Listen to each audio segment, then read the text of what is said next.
¿Qué tal, muchachos? Yo dije, ¿o qué fue? Ese señor parece Epstein. Y entonces aparecieron puros chibolos en el feed y le están haciendo TikTok, le están haciendo ahí. Yo voy a votar porque se parece a Jeffrey Epstein. Pero bueno, pues ahora sí hemos traído ahorita mismo al Jeffrey Epstein peruano que promete salvar el sistema de salud. Y aquí está con nosotros el señor Carlos Vela.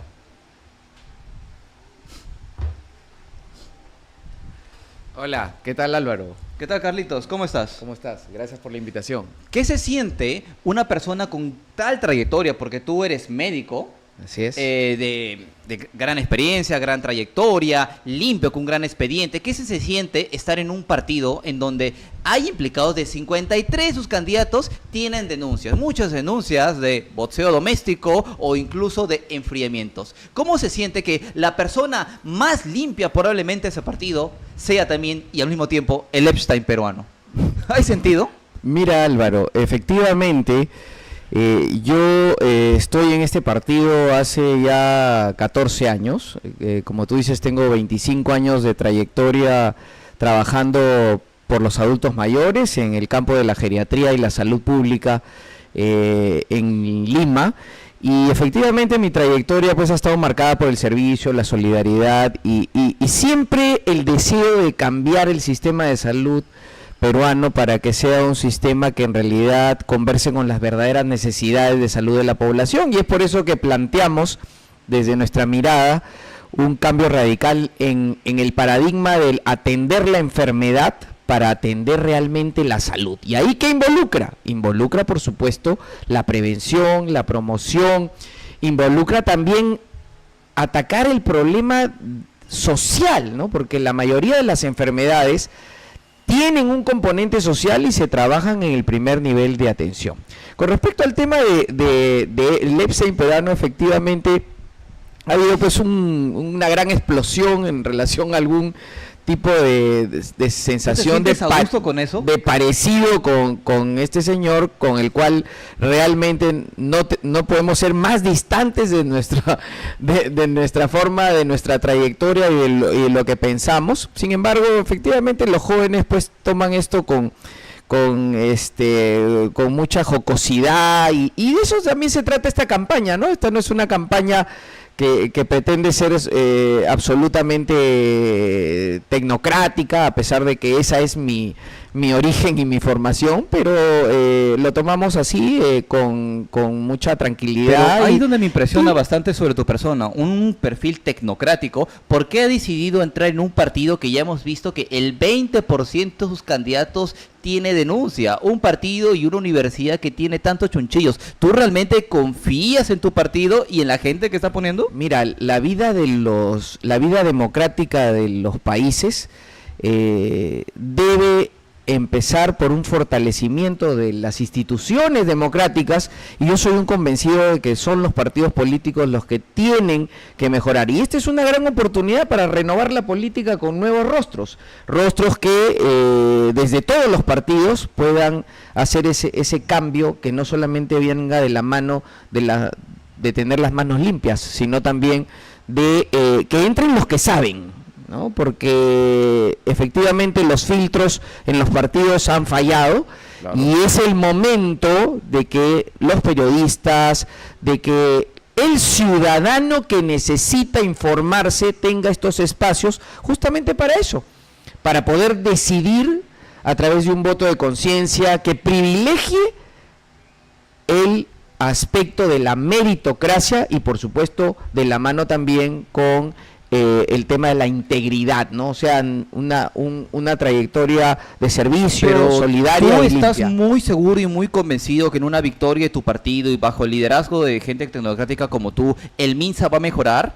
Porque hemos tenido que básicamente el MINSA ha estado dominado por gente de APP, desde César Vázquez, y grandes contrataciones que ha tenido, y en toda esta época que hemos tenido el problema del año pasado del suero del Digemit, que literalmente han enfriado 4 personas, entre ellos un bebito.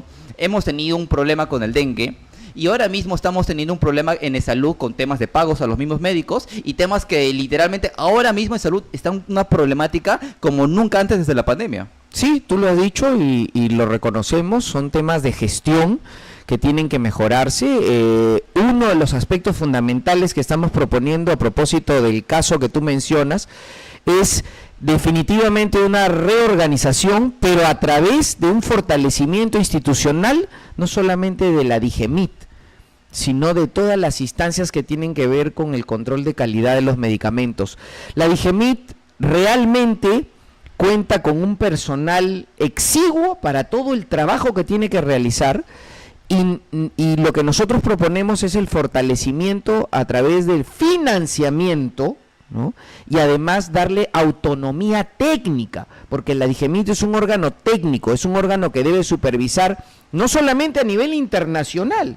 Fíjate que hay una cantidad, una proliferación de laboratorios hindúes y chinos que no necesariamente tienen las mejores prácticas. Es un problema porque con el TLC de la India van a llegar más medicamentos chinos, son puro medicamento trucho. Y la DIGEMIT no tiene la capacidad, por supuesto derivada de la falta de financiamiento, de poder hacer las supervisiones internacionales de estos laboratorios que no solamente tengan buenas prácticas, sino que nos garanticen la calidad del medicamento. Así que ese cuello de botella es fundamental que el ciudadano sepa que es un tema de gestión que se puede solucionar fácilmente si se prioriza, no solamente presupuesto para DIGEMIT, sino que si se le da autonomía técnica.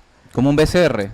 Exactamente, donde la meritocracia y donde efectivamente no dependa del Ministerio de Salud, sino sea un órgano técnico independiente que se le dé todas las facilidades para que el talento humano pueda también construirse ahí y ellos sean quienes puedan direccionar no solamente la supervisión de la calidad del medicamento, sino que además podamos trabajar mancomunadamente también con Senares y con la empresa privada, porque ¿por qué no hay medicamentos en el Perú?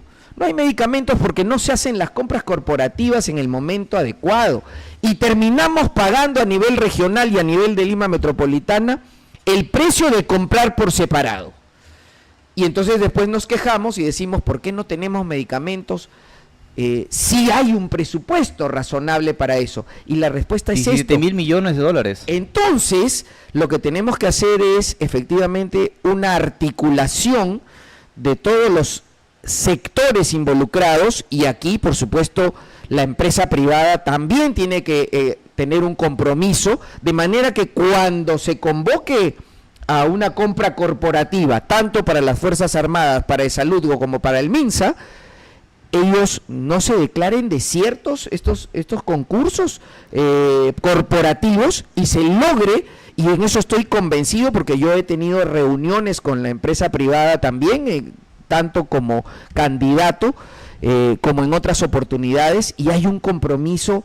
Somos peruanos todos tenemos que poner el hombro y ellos están muy comprometidos, Carlos, también pero para hacerlo. Hay un tema que tú me has hablado, todo es el tema del capital humano, y yo confiaría en que personas como tú estarían a cargo, pero lo que hemos visto, por ejemplo, en el último mandato de César Vázquez, que ha afiliado también al partido de APP, es un caso bastante raro, porque en el MINSA y de Salud se están metiendo bastante gente de la César Vallejo, y justamente salió la noticia que el 70% de los egresados de medicina de César Vallejo no han aprobado el serum, y justamente, curiosamente, el ministro afiliado a APP, al partido de Acuña, él también pidió una posibilidad de que eliminen ese examen para el serum y que el mismo Ministerio de Salud haga su propio examen, cosa que gracias a Dios varias facultades de medicina, incluso también el mismo Poder Judicial lo anuló y no, el serum se tiene que hacer tal y como estaba hecho. ¿Tú crees y confías de que en un gobierno de César Acuña, contigo en la parte técnica, en la parte de salud,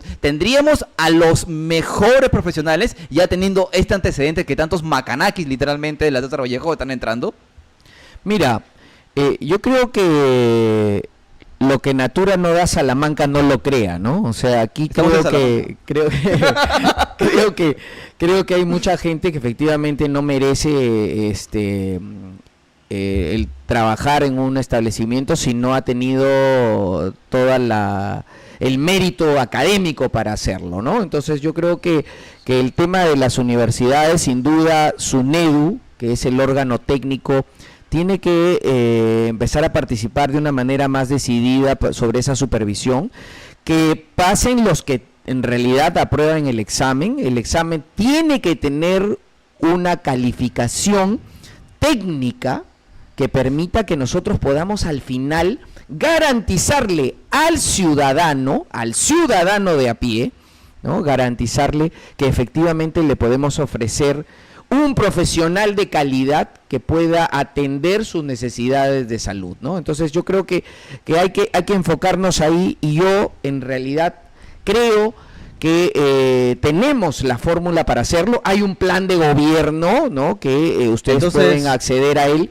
donde efectivamente lo que se propone es esto, ¿no? Lo que es capacitar al talento humano, pero no solamente capacitarlo, sino también dotarlo de un justo salario para que ellos puedan, en base a su meritocracia, trabajar no solamente en Lima, porque Lima no es el Perú. Yo estoy totalmente de acuerdo con la meritocracia. Entonces, ¿tú estarías de acuerdo en que sean de mejores universidades y no tanto Macanay que las Vallejos? Porque también tenemos, por ejemplo, un índice del Scopus en donde el 60%, por ejemplo, Perú es el segundo país en donde han rechazado más artículos de Scopus porque hay muchos plagios, muchas copias, o literalmente ponen huevadas.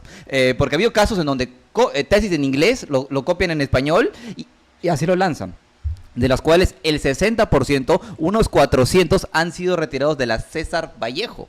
Y tenemos el César Vallejo, es una universidad que literalmente produce títulos como cancha. Ha producido 84,000 títulos en los últimos 3 años, más que San Marcos, la Católica, la UPC, juntas, que tienen mucho más años juntas. Entonces, ¿tú crees? Entonces, ¿podríamos estar de acuerdo con eso? Mira, yo hablo por mi experiencia. En realidad, lo que tú has dicho es una cosa que es efectivamente un tema bastante álgido a nivel mundial, ¿no? En Lancet, en New England Journal of Medicine también, que son revistas internacionales, han habido casos también de fraude. Y efectivamente es importante que a nivel mundial la comunidad científica esté muy alerta a esto, y por supuesto toda aquella publicación científica que no tenga la rigurosidad y que pretenda, ¿no? Incorporar un conocimiento que no se ajusta, ¿no? A la medicina basada en evidencia, que es lo que defendemos los académicos, sin duda alguna yo creo que no solamente no debe considerarse para su publicación, sino que se debe hacer una denuncia para que esas personas, como en otros países, ¿no? Que se ha visto el caso, por ejemplo, en Estados Unidos, en una universidad donde se manipularon datos y que al final en el tema de analgésicos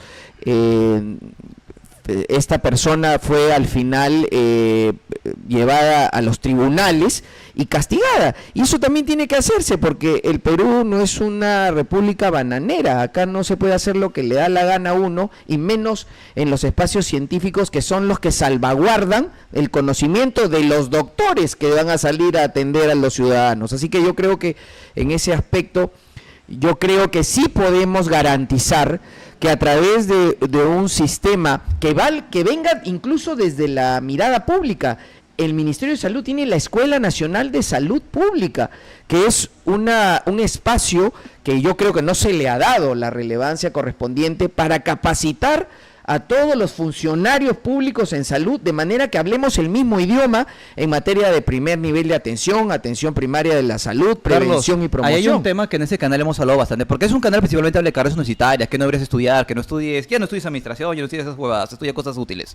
Entre ellos, este es un gran problema en el Perú, de que tenemos demasiados profesionales. Perú es uno de los países per cápita con más profesionales, o sea, tenemos más profesionales per cápita que países como Italia y Uruguay. Y por ejemplo, por cada 3 profesionales solo tenemos 2 técnicos, cuando debería ser 5-1 la proporción. Al año necesitamos 300,000 técnicos y solamente salen 100,000 técnicos. Hay profesionales como cancha. Yo desconozco mucho cómo es el tema de salud. ¿Tú también crees que hay un problema de eso en el tema de salud, que falta más enfermeras, anestesiólogos, terapeutas, faltan más técnicos? Yo creo que hay dos temas ahí, si me permites darle un poquito de detalle más fino. Uno de ellos es la distribución de los recursos humanos, ¿no? Si bien es cierto, en líneas generales hay un déficit o una brecha de recursos humanos especializados en los lugares más alejados del país, ¿no? Que son necesarios, que se pueden trabajar estimulándolos, no solamente desde el punto de vista económico. Yo no puedo mandar a un médico para allá solamente pagándole un bono.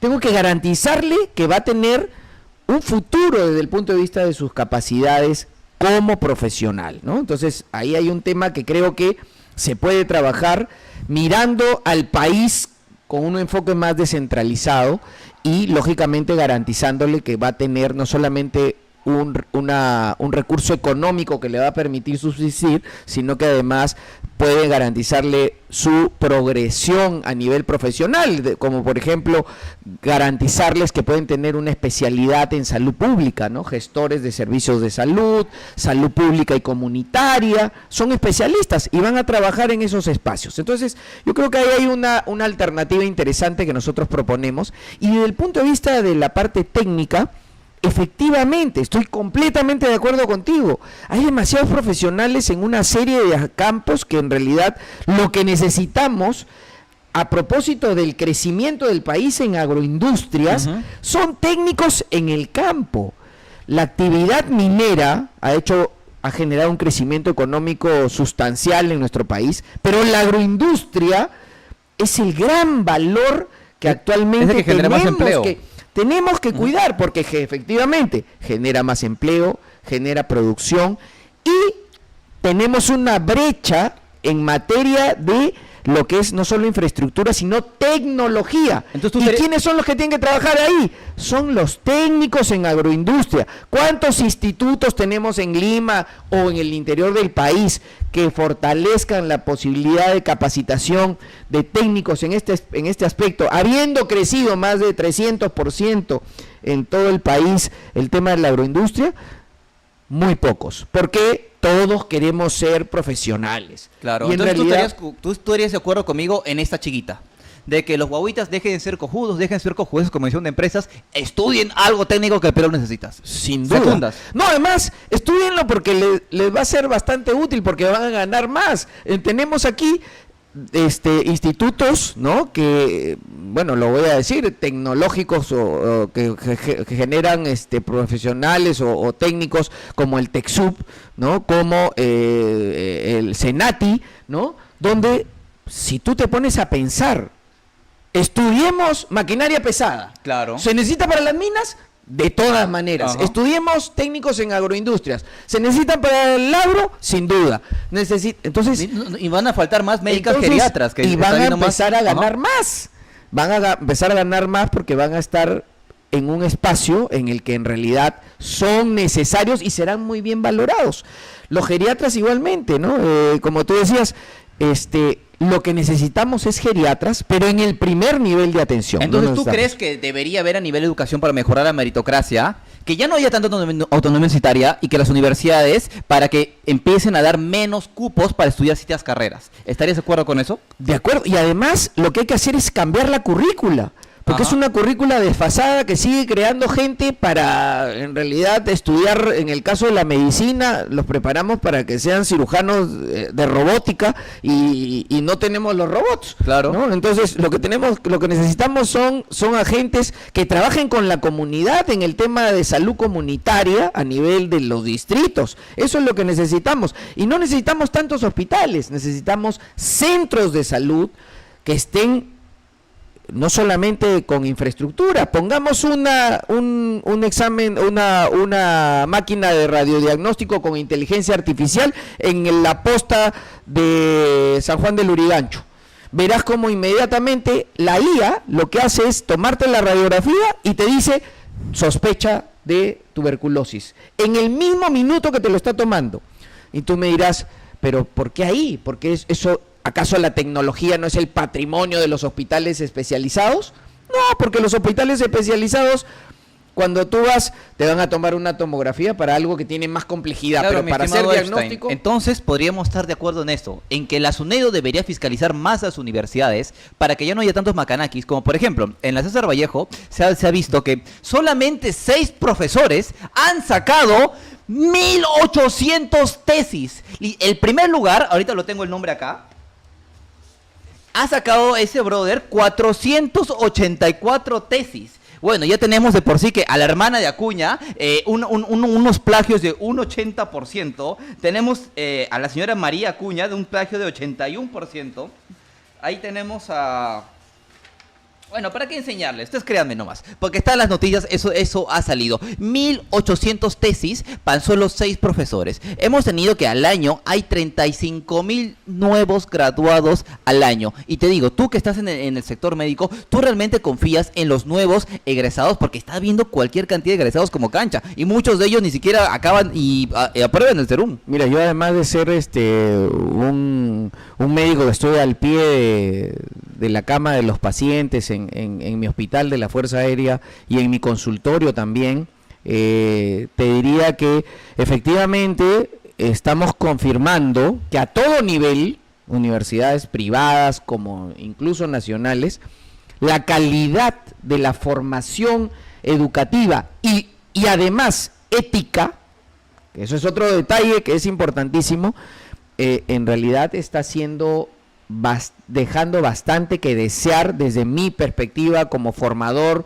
de profesionales, ¿no? Así que yo creo que efectivamente a todas las universidades tendríamos que no solamente hacer una supervisión, sino también un cambio radical en la currícula, porque efectivamente seguimos enseñando cosas que claro, hay cosas morfológicas, estructurales que no cambian nunca, pero desde el punto de vista de la mirada actual con la tecnología, la inteligencia artificial, la telemedicina, las teleconsultas, tenemos que empezarlo a mirar desde otra perspectiva, porque si no, no solamente nos va a ganar, sino que además nos vamos a perder la gran oportunidad de poder llevar adelante un cambio científico que nuestro país en realidad se merece y que no es imposible, porque mejorando la conectividad, estableciendo una historia clínica digital donde el paciente sea el dueño de su historia clínica. No estamos diciendo que el dueño sea de salud, el dueño sea el MINSA, el dueño sea las instituciones armadas.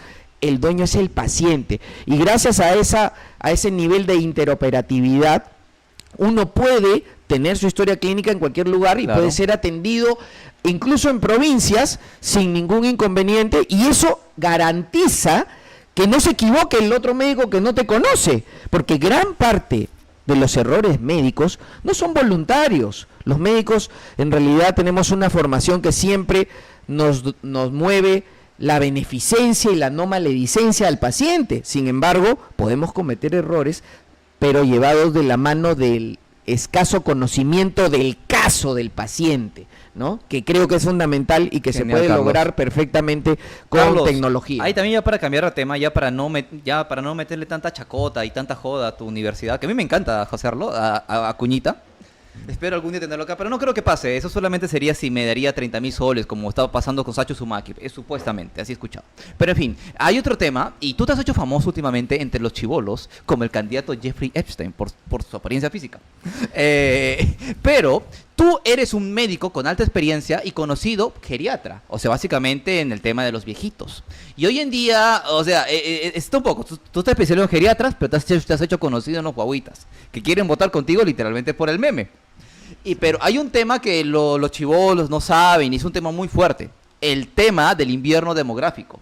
Cada vez en todos los países está habiendo menos jóvenes que ancianos, porque cada vez nacen menos personas y ya estamos por debajo de la tasa de reemplazo. Eso quiere decir que en 20 años ya habrán en Perú ya habrán más ancianos que jóvenes. Ahora mismo la edad promedio de los peronitos es de 36 años. O sea, sin ser desarrollados, ya estamos totalmente envejecidos, casi como si fuéramos un país europeo. Y tú tienes algunas propuestas por eso, porque, guaguita, aunque no lo creas, esto te va a interesar. Yo sé que tú eres incapaz socialmente de poder hablarle a una mujer y por eso no te vas a reproducir. Así que escucha muy bien esto. Como no vas a tener hijos, como nadie te va a cuidar, literalmente vas a estar solo, el Estado de alguna forma va a tener que cuidarte, va a tener que limpiar tus porquerías. ¿Y qué vamos a hacer nosotros los guaguitas cuando estamos en esa época, sin hijos, sin ninguna posible atención del Estado? ¿Qué propuestas tienes para esa situación de esas familias desamparadas que haber en el futuro? Efectivamente, yo te agradezco porque esto habla del nivel de profundidad que tenemos que abordar los que aspiramos a un nivel de decisión política al más alto nivel, y sobre todo para beneficiar a gran cantidad de población. Si nosotros no empezamos a pensar cómo vamos a no solamente financiar las pensiones de los adultos mayores con una base de población económicamente activa que se reduce por la disminución de la natalidad y el aumento de la expectativa de vida que genera que, por ejemplo, en el Perú, en el año 2030, tengamos más de 15%, que está a la vuelta de la esquina el 2030, sí, es sobre el que tenemos que trabajar ahorita. Eso es bueno para tu negocio. ¿Ya? 15% de personas van a ser adultas mayores, pero no creas, gran parte de las razones por las que yo estoy en política, y eso sí te lo digo con absoluta honestidad y mi nivel de participación está relacionado con eso, es justamente lo que se está escapando de mis manos como geriatra. Yo puedo tener pacientes, tratarles la enfermedad, pero cuando se trata de resolver los problemas en el contexto de ese paciente, yo me siento en cierta medida frustrado, porque esa familia tiene que correr con los gastos de las medicinas, de los exámenes, y otra cosa que se invisibiliza, el tiempo que le dedican a los cuidados de esa persona adulta mayor. Felizmente que en el Perú todavía hay una cultura en la cual la siguiente generación cuida a sus abuelitos.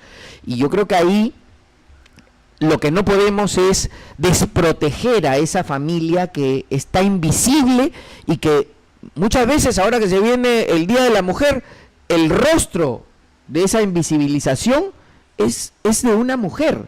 Y es de una mujer joven que cuida a un adulto mayor y que además tiene obligaciones familiares con los hijos, con el esposo y con el hogar. Entonces, realmente, en el Perú, ¿no?, donde probablemente en cada 4 hogares haya una donde haya un adulto mayor que cuidar, realmente debemos visibilizar con leyes que protejan económicamente a esas personas.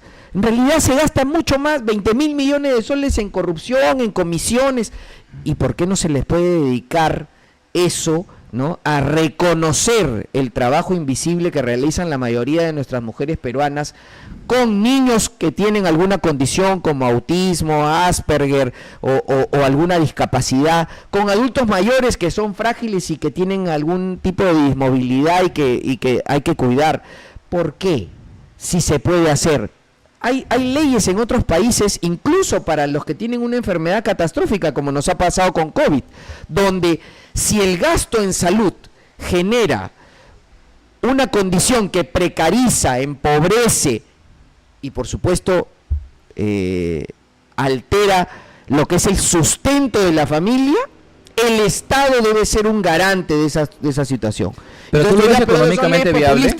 Leyes populistas. Claro, sí, ¿no? sí. Exacto, sí, eso seguramente que lo van a decir, pero hay formas, porque estas leyes de protección económica, ya te digo, están perfectamente estudiadas y están también ya evaluadas desde el punto de vista de las matrices, desde el punto de vista económico, microeconómico y macroeconómico, y se puede hacer. Es cuestión de una decisión política. En nuestro país muchas de las cosas que no se llevan adelante son porque no hay una buena decisión política, y una de ellas, y la más importante probablemente, es la de decidirse que en un país que necesita prosperar, que aspira a estar en la OCDE, necesitamos elevar el presupuesto en salud y no podemos mantenerlos entre 6 y 7%, sino que tenemos que aspirar a países incluso de la región como Chile, Colombia, Argentina, que están alrededor del 12%, ¿no? ¿Por qué?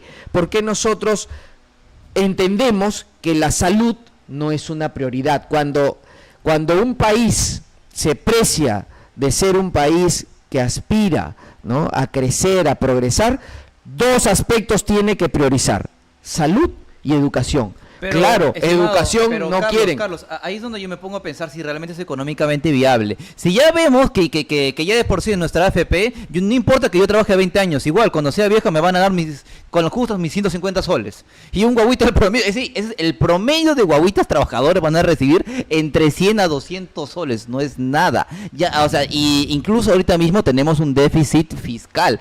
Y Y cuando ya sea el año 2050, habrán más ancianos en proporciones que jóvenes. ¿Tú realmente estás seguro que sea económicamente viable eso? Efectivamente, mi campo de acción no es específicamente pero lógicamente si quieres hacer una propuesta y no se va a legislar solo sobre salud, cuando uno va a ser congresista, diputado, tiene que conocer todos los aspectos. Y la reforma del sistema previsional es fundamental. ¿Cómo? Yo me declaro un hombre que creo que desde el punto de vista económico, leyes de mercado en las cuales la competencia aumente, es decir, incorporar no solamente a las AFPs, sino a todo el sistema financiero supervisado, por supuesto, por los mecanismos y órganos competentes. Esto está en el plan de gobierno de APP y por supuesto lo comparto. Incorporar, ¿no?, todo el sistema financiero para que la competencia haga que se ofrezcan mejores condiciones, ¿no?, desde el punto de vista de inversión al guaguita de ahora, que si se piensa que todo va a seguir como antes, como tú dices, va a recibir menos de 500 soles y con eso no va a vivir cuando sea adulto mayor, ¿no? Entonces yo creo que esto es un tema urgente. La reforma del sistema previsional es urgente. ¿Y cómo se va a reformar? Como sabemos hacerlo, convocando a todo el sistema financiero, por supuesto supervisado por los órganos competentes, un Estado que esté presente para la supervisión, pero que permita que el crecimiento de las pensiones sea no solamente coherente con sus necesidades, que son mucho mayores cuando tú avanzas en edad, sino que además permita que este desastre que se vislumbra con el crecimiento de la población adulto mayor, esta inversión de la pirámide poblacional, a estos guaguitas que tú los convocas, no les genere pues una proyección de terror para los próximos 20 años, sino más bien tengan tranquilidad de que van a estar coberturados por un Estado que no solamente va a financiar pensiones, sino que además, gracias a las leyes que vamos a dar, lo va a proteger económicamente, le va a garantizar un medicamento de calidad, pero sobre todo oportuno, y que cada sol que se invierta en salud tenga esa trazabilidad que la tecnología puede permitir ahora, y que creo que puede ser el gran elemento disruptivo en temas de que el ciudadano pueda conocer en qué se gasta cada sol a través de políticas no solamente de transparencia, sino también de integridad en la función pública, ¿no? Ahora sí, volviendo ya un poco al tema actual, porque ese es un tema para los guaguitas que nos va a afectar en muchos años. Incluso es muy probable que ni siquiera vayamos a ser viejos, porque de repente al señor Xi Jinping, Putin y Trump se les ocurra hacer un holocausto nuclear y no lo veamos. Y quizás sea mejor. Pero llegando más a estas épocas actuales, estamos teniendo a un Trump que ha subido los aranceles un 10% y está diciendo que lo subieron un 20%. Y por razones de reciprocidad, a las importaciones pasa lo mismo. Y muchos medicamentos están subiendo bastante de precio. Y justamente Trump, que fue el amigo de Epstein, el malo, no el bueno, este señor está afectando a muchas personas que también son tu público. Por ejemplo, muchas medicinas para niños autistas y también para neurodivergentes con TDAH, como es el caso de Ritalina, ya no están llegando a Perú. Y está viendo una escasez, ha subido el precio y medicinas como la misma Ritalina no llegan. Y yo te digo muchos neurodivergentes porque justamente a los que le meten a la joda que yo voy a votar por Jeffrey, justamente terminan siendo estos chicos. Tú como candidato, conversando tu partido, ¿qué propones específicamente para que las medicinas vuelvan a ser un precio más estable y además teniendo en cuenta que va a ir a peor por el tema de los aranceles de Estados Unidos y también por el tema de que lamentablemente vamos a tener que recurrir a precios y a productos de la India que son recontratruchos, peor que cualquier cosa de la parada? Efectivamente, ese es el mecanismo, ¿no? El primero es construir políticas que garanticen una supervisión poderosa de nuestras instituciones. Eso se hace fortaleciendo la institucionalidad de los espacios que se encargan de eso.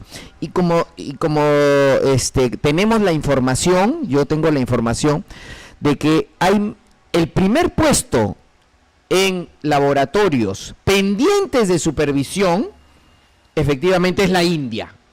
hay más de 120 laboratorios pendientes de supervisión que efectivamente corremos el riesgo de que nos manden cualquier cosa contaminada, trucha, lo que sea. En segundo puesto está la China. Pero lo interesante es aquí que es importante que tomemos en cuenta, ¿no?, que Estados Unidos, que es un gran investigador y que por supuesto eleva los costos de los medicamentos que no son genéricos, sino que son los medicamentos de marca, podría generar, ¿no?, un encarecimiento de este tipo de fármacos. Entonces necesitamos tener un plan B, pero un plan B donde garanticemos la calidad del medicamento. ¿Cómo lo hacemos? Bueno, está bien, vamos a supervisar a los laboratorios hindúes, a los laboratorios chinos, de una manera técnica y de una manera, por supuesto, que corresponde a los estándares internacionales. Por eso está escrito, ¿ah? Claro, eso no es ninguna chicos, novedad. y esto es algo que yo nos hace afectado, porque ustedes no sé si se recordarán en la época del COVID, a muchos de ustedes les pusieron la vacuna esa llamada la AstraZeneca, la AstraZeneca, la AstraZeneca que le llamaban. Ya, pues, esa vacuna, no sé si ustedes han tenido varios familiares y varios casos de problemas del corazón, problemas articulatorios, incluso ahorita mismo está saliendo varios informes que realmente muchas vacunas estaban mal fabricadas, estaban mal hechas, y actualmente por culpa de esos muchos pedroitos están teniendo problemas médicos. Así que, ¿cuál vamos a hacer con el tema de la India más específicamente? Sí, ¿Y qué piensas de lo que te acabo de decir? Sí, es verdad. Porque ¿no? yo cuando hablo me dicen que soy un loco, soy un conspiranoico, pero ahorita mismo ya están saliendo los resultados. Bueno, efectivamente yo voy a ser muy específico porque efectivamente la vacuna de AstraZeneca fue la que más se asoció con casos de trombosis. Ajá.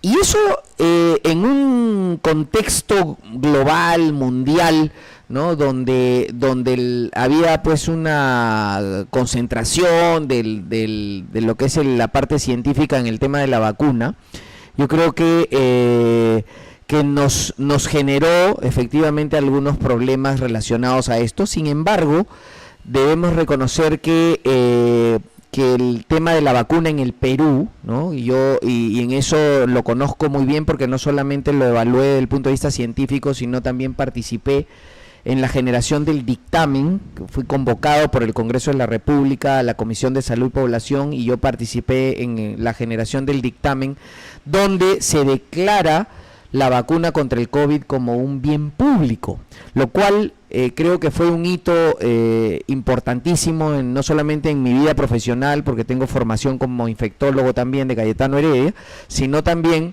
porque se garantizó que justamente se dé prioridad a las vacunas que sí estaban científicamente demostradas y que además tenían un porcentaje de menos respuesta, alto de respuesta inmune mayor y menores efectos secundarios. Claro. Esto es la historia de la medicina y la salud pública de todos los tiempos. La Pfizer y la Sinopharm eran más seguras. Y yo creo que ahí fue importante también la participación de los académicos, de los que creemos en que podemos acceder, pues, no solamente a medicamentos, a vacunas de calidad, sino que también podemos llevar información, que eso es importantísimo, información de primera mano y científica que permita que el ciudadano se empodere con el conocimiento, pero que venga de la fuente científica correcta, ¿no? Porque tú sabes que ahora con el tema de las redes sociales hay una serie Claro. también de Carlos, información ese es un tema muy terrible. Por ejemplo, yo tengo un amigo que él era campeón panamericano de natación, pero natación a distancia. Y cuando le pusieron la vacuna a la AstraZeneca, sufrió trombosis y ahora ya no puede hacer deporte. Y así he conocido varios casos similares. Y lo hemos sufrido todos. Todos hemos perdido un familiar en la época de la pandemia. Y Perú ha sido el país con el peor manejo de la pandemia del mundo. Y de lejos. Hemos tenido más de 200.000 muertos. Y per cápita hemos sido el país con más fríos de todo el mundo. Y no es excusa, específicamente, que es porque somos un país más o menos atrasado, pues, en infraestructura. Hasta países como El Salvador o Bolivia, Nicaragua, países más irrelevantes, más atrasados, tuvieron un mejor un mejor proceso, una mejor gestión. Es que al inicio de la pandemia no solamente no se conocía, sino que acá en el Perú se inventaron conceptos que la verdad que nosotros como académicos que estábamos mirando cómo se iba llevando adelante esta respuesta sanitaria frente a una epidemia, nos quedábamos sorprendidos, ¿no? Este tema de la curva y el martillo, de este tema de que salgan las mujeres un día y salgan los hombres el Sí. otro. O sea, realmente, y los domingos los ocho luz. o esto sí, o esto de encerrar a todo el mundo, fue realmente ¿Cómo se llamaba ese izquierdista que había hecho eso? No me acuerdo. Un izquierdista, un caviarón que justamente había hecho eso del día sí, día no, que justamente era un sociólogo, ni siquiera un técnico. Sí, la verdad que se inventaron cosas que ahora mejor que no nos acordemos de ellos porque realmente queremos Y mira, mi olvidarnos público, de mi sus público los decisiones. detesta mucho, porque por ejemplo, es que en esa época era así, eso justo lo que decir, era bastante indignante, porque mira, cosas que ahorita he hablado de la vacuna AstraZeneca, cosas ahorita que he hablado de la trombosis, cosas que ahorita he hablado de que Perú ha tenido el peor manejo de la pandemia, en aquella época el MINSA tenía cualquier cantidad de ideólogos, de comunicadores, que te decían todo lo contrario y te mentían historias. Uno de ellos, por ejemplo, era el llamado doctor Huertas, que te hablaban, chicos, sal a marchar por Vizcarra, porque las marchas no contagian, ojo, ¿ah? ¿Tú qué opinas del doctor Huertas, que durante toda esa época había sido un gran influencer y que al final gran parte de lo que él dijo no se cumplió? Sí, bueno, yo no lo sigo, ¿no? En realidad no tengo una opinión científica muy concreta de él porque efectivamente yo solamente lo reconozco como un científico del campo del cáncer, ¿no? O sea, ahí yo respeto las cosas que él menciona en algún momento en el que he analizado sus entrevistas y sus recomendaciones, pero yo creo que cada uno tiene que estar en su área de experiencia y en su área de conocimiento, no puede saber de todo, por eso existen especialidades, ¿no? Existe la especialidad de la geriatría para los adultos mayores, que tiene que ver no solamente con el tema de las enfermedades del adulto mayor, sino de los cuidados paliativos al final de la vida, ¿no? O sea, hay una serie de aspectos que están relacionados y que ahora queremos ampliarlo, ¿no? a lo que conocemos como la gerontología social, que son los aspectos sociales en torno a ese proceso de envejecimiento que ellos tienen. Y ahí vienen las pensiones, ahí viene la pobreza, ahí viene el agua, ahí viene el visibilizar a los cuidadores y todo eso, ¿no? Entonces yo creo que el doctor Huerta debería ceñirse a su campo de conocimiento y experiencia que le da su especialidad como oncólogo. Entonces, en pocas y palabras, abstenerse de hacer comentarios sobre salud pública que probablemente no sea lo que entonces, en lo pocas que más palabras, sabe, y ¿no? para no ser tan diplomáticos, que el doctor Huertas hable lo que sabe y que no hable de otros temas porque habla huevadas. Y ahí en donde muchos estamos indignados es que no tenemos confianza en el MINSA. Nos han enseñado que tenemos a cualquier cantidad de charlatanes. Hemos visto a más de 200.000 fríos, muchos de nuestros familiares. Hemos visto cómo el sistema de salud ha caído totalmente. ¿Tú crees que realmente el MINSA de salud esté podrido institucionalmente y habría que hacer una reforma más fuerte? Mira, yo creo que esto no es una transición, ¿no? Sino yo lo llamaría, es una ruptura, ¿no? Entonces esto por eso tiene que ser urgente. Tenemos que hacer un cambio radical en la mirada sobre nuestras instituciones y sobre el Ministerio de Salud, fortalecerla institucionalmente. ¿Con quién? Con meritocracia. Que no se sigan dando lo que son las puertas giratorias, ¿no? O sea, que siempre van los mismos y se descubre que al final han estado en diferentes cargos, sino que tenga acceso a ese espacio el que más sabe, el que tenga un doctorado en el espacio en el que ha sido designado, el que tenga una especialidad, el que tenga experiencia como salubrista y que pueda dirigir los destinos de la salud pública del país, ¿no? Así que yo creo que efectivamente ese clamor que tiene tu público es en realidad la piedra angular del gran cambio que uno quiere hacer. No se pueden conseguir cosas diferentes haciendo más de lo mismo, mientras estén las mismas personas, mientras sigan haciendo lo mismo, mientras estén comprando pruebas rápidas para hacer un diagnóstico de un problema que tenía que saberse en el minuto 1. Lógicamente que lo que vamos a obtener pues es resultados catastróficos que yo creo que se pueden mejorar, sobre todo si le damos una mirada más comunitaria a nuestra respuesta sanitaria. ¿Qué quiero decir con eso? Que el que tiene que participar un poco más es el ciudadano, ¿no? El ciudadano tiene que fiscalizar, tiene que estar atento a cómo se gastan los recursos en salud, y esto lógicamente no tiene que ver solo con el MINSA, ojo, vayamos también a las municipalidades y a los gobiernos regionales. Mira la ejecución presupuestal en salud, mira lo que está pasando en Arequipa y en el norte del país, que se han designado recursos para el tema de... Juntín, yo soy huancaíno, lo que hizo el doctor Anemia, Vladimir Cerrón, en cómo aumentó los números de anemia y cómo quiso construir su hospital, y se construyó unas postas médicas literalmente con techos de AAA. Por eso te digo, entonces lo que hay que hacer, ¿no?, es que se hagan las cosas también en su momento, y en eso el Estado tiene que garantizar que a nivel de los gobiernos regionales, que a nivel de los espacios distritales como los municipios, esté presente. Claro. Esta regionalización o esta municipalización no solamente se basa en asignar recursos. Ellos dicen, no nos asignan recursos, pero a ver cómo anda tu ejecución presupuestal en el tema de prevención, por ejemplo, para lluvias y para huaicos. ¿Cuánto has ejecutado? 30%, 20%, eso no va a pasar. El Perú muchas veces es el país de no pasa nada, mira todo lo que está pasando en Arequipa, mira todo lo que está pasando en el norte del país, y lo que puede pasar si es que no empezamos a trabajar y no diferenciamos lo urgente de lo importante. Y lo urgente es que va a subir la temperatura y vamos a lamentar que lo que se debe trabajar, por ejemplo, para prevención de enfermedades como el dengue, ¿no?, sí, que se viene ya y se viene con el agua de las lluvias, pueda generar mortalidad como ya ocurrió en los años previos, y que efectivamente necesitamos una respuesta sanitaria que vaya de la mano de la educación. O sea, si nosotros no educamos desde los colegios de educación inicial, donde le enseñamos al niño de educación primaria e inicial qué es el zancudo, cómo funciona, ellos van a ser nuestro mejor elemento multiplicador frente a familias que de una manera poco responsable no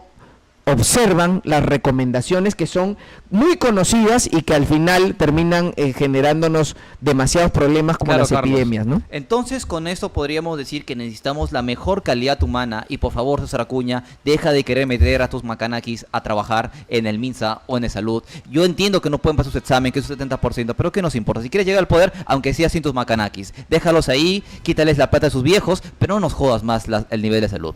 Y ya para ir finalizándonos, ¿qué otras propuestas tuyas para hacer tu propio cherry, para querer votar, ahora sí, no solamente porque te prestas a Jeffrey Epstein, que ya me está dando de votar por ti, por eso incluso también, sino también para poder concientizar y poder darles ganas, o sea, para que los huahuitas del Perú al fin puedan confiar en la salud, ir al médico sabiendo que les van a atender, y ya dejar de curarse con agüita con llantén. ¿Qué propuesta nos podrías dar al peronito de a pie común que te estás escuchando? Mira, la primera propuesta es tener un sistema de salud que realmente sea eficiente.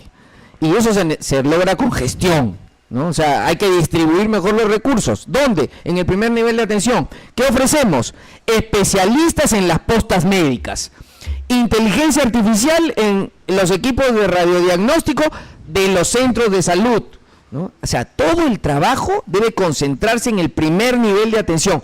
Atención primaria de la salud. Esto fue reconocido en el año 1978 en Alma Ata, y hasta ahora seguimos proclamándolo, seguimos aspirando a eso, y no lo hemos implementado. ¿Por qué? Porque no ha habido una decisión política de gestión que privilegie esto que es tan fácil, que es decir, vamos a atender en el territorio. Ahí vas a encontrar al otorrino, al pediatra, al geriatra, al especialista en gastroenterología, ¿no?, al hematólogo, ahí, no en el hospital. que es donde está la mayor complejidad y es el espacio donde hay menos gente, menos pacientes. La mayor cantidad de pacientes en su fase inicial de la enfermedad están en el territorio. ¿Y quién se los capta? Se los capta en muchos lugares del país el chamán, o acá, como tú dices, en Lima, lo capta la farmacia, ¿no? La farmacia, el químico farmacéutico, que tiene todo mi respeto, pero que cuando yo esté en el Congreso vamos a dejar bien sentado que no se juega con la salud de los peruanos y que por lo tanto la capacidad resolutiva de una farmacia va a tener ciertos límites, ¿no? Porque si no, lo único que hacemos es dar sintomáticos que perpetúen, ¿no? Que perpetúen esa enfermedad, y entonces tú no tienes un buen diagnóstico. Ya decía Gregorio Marañón, no son eficientes los tratamientos y no correctos los diagnósticos. ¿Quién te va a hacer el diagnóstico?